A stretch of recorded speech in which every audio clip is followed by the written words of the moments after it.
Assalamualaikum warahmatullahi wabarakatuh. Halo semuanya, perkenalkan nama saya Desuryani dari jurusan Ilmu Administrasi Publik dari kelas L2B Indralaya dengan NIM 0701111823289. Nah, di sini saya akan menjelaskan materi mengenai sumber-sumber hukum administrasi negara.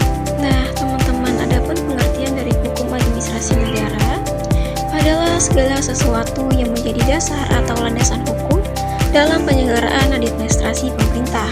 Sumber hukum ini mencakup berbagai aturan, prinsip, serta norma yang mengatur hubungan antara pemerintah dan warga negara dalam administrasi publik. Nah, di sini juga aku akan menjelaskan mengenai negara hukum. Nah, jadi negara hukum itu adalah konsep negara yang didasarkan pada hukum sebagai dasar utama dalam penyelenggaraan pemerintah dan kehidupan bermasyarakat. Dalam negara hukum, segala tindakan pemerintah dan warga negara harus sesuai dengan aturan hukum yang berlaku, sehingga tidak ada kekuasaan yang bersifat absolut atau sewenang-wenangnya. Nah, adapun ciri-ciri dari negara hukum itu sendiri, yang pertama itu supremasi hukum. Semua pihak termasuk pemerintah harus tunduk pada hukum yang berlaku. Yang kedua, perlindungan hak asasi manusia. Negara menjamin dan melindungi hak-hak dasar warga negara. Yang ketiga, pembagian kekuasaan. Kekuasaan negara dibagi agar tidak ada satu pihak yang memiliki kekuasaan absolut seperti dalam konsep trias politikal, eksekutif, legislatif, dan yudikatif. Nah, yang seterusnya itu peradilan yang bebas dan tidak memihak. Sistem peradilan harus independen dari intervensi pihak lain termasuk pemerintah. Dan yang terakhir, legalitas dalam pemerintahan. Segala kebijakan dan tindakan pemerintahan harus memiliki dasar hukum yang jelas. Nah, teman-teman, ternyata Pancasila ini merupakan sumber hukum di Indonesia. Nah, ada 3 alasan mengapa sumber hukum ini ditetapkan menjadi sumber hukum di Indonesia. Yang pertama itu pembukaan UUD tahun 1945 alinea keempat yang menyebutkan bahwa negara Republik Indonesia berkedaulatan rakyat berdasarkan kepada Pancasila. Yang kedua, pasal 1 ayat 3 tentang Undang-Undang Dasar 1945 yang menyatakan bahwa Indonesia adalah negara hukum yang berarti segala hukum harus bersumber dari Pancasila. Dan yang ketiga itu ketetapan MPR nomor 3 dan MPR nomor 2000. Nah, yang menegaskan bahwa sumber hukum nasional adalah Pancasila, Undang-Undang Dasar 1945, dan hukum yang berlaku di Indonesia. Nah, teman-teman, di sini aku juga akan menjelaskan mengenai peradilan administrasi negara. Nah, adapun pengertiannya, peradilan administrasi negara adalah proses pengujian atau peninjauan kembali terhadap keputusan atau tindakan administratif yang diambil oleh instansi pemerintah.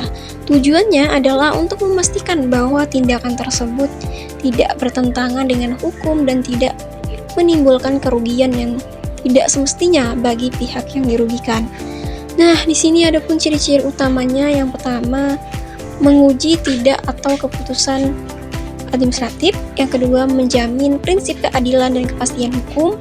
Yang ketiga, bersifat yudisial, yakni memutus sengketa berdasarkan hukum. Nah, adapun masalah peradilan Indonesia, yang pertama itu banyaknya keterlambatan dan tumpukan perkara. Banyaknya perkara yang menumpuk menyebabkan proses peradilan berjalan lambat. Hal ini berdampak pada kepercayaan masyarakat terhadap efektivitas sistem peradilan.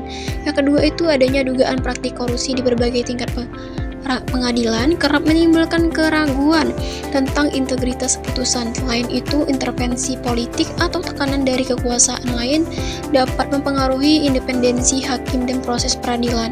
Yang ketiga itu keterbatasan dana, fasilitas, dan tenaga ahli di beberapa daerah membuat pelayanan peradilan tidak merata. Hal ini menghambat upaya untuk memberikan pelayanan hukum yang cepat dan berkualitas. Yang keempat itu masalah pelatihan dan pengembangan hakim, jaksa, serta aparat peradilan lainnya juga menjadi tantangan. Standarisasi dan peningkatan kompetensi diperlukan agar putusan hukum lebih konsisten dan tepat. Dan yang terakhir itu transparansi dalam proses pengambilan keputusan dan akuntabilitas aparat peradilan masih perlu diperkuat. Hal ini mencakup mekanisme pengawasan internal dan eksternal untuk mencegah praktik penyalahgunaan wewenang.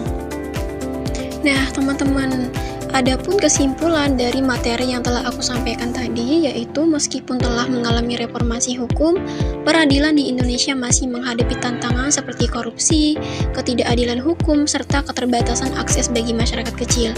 Oleh karena itu, diperlukan perbaikan dalam transparansi, profesionalisme hakim, dan akses terhadap keadilan agar sistem peradilan dapat benar-benar memberikan keadilan bagi semua warga negara Indonesia. Nah, mungkin itu saja yang dapat aku sampaikan. Semoga ilmunya bermanfaat. Terima kasih. Wassalamualaikum warahmatullahi wabarakatuh.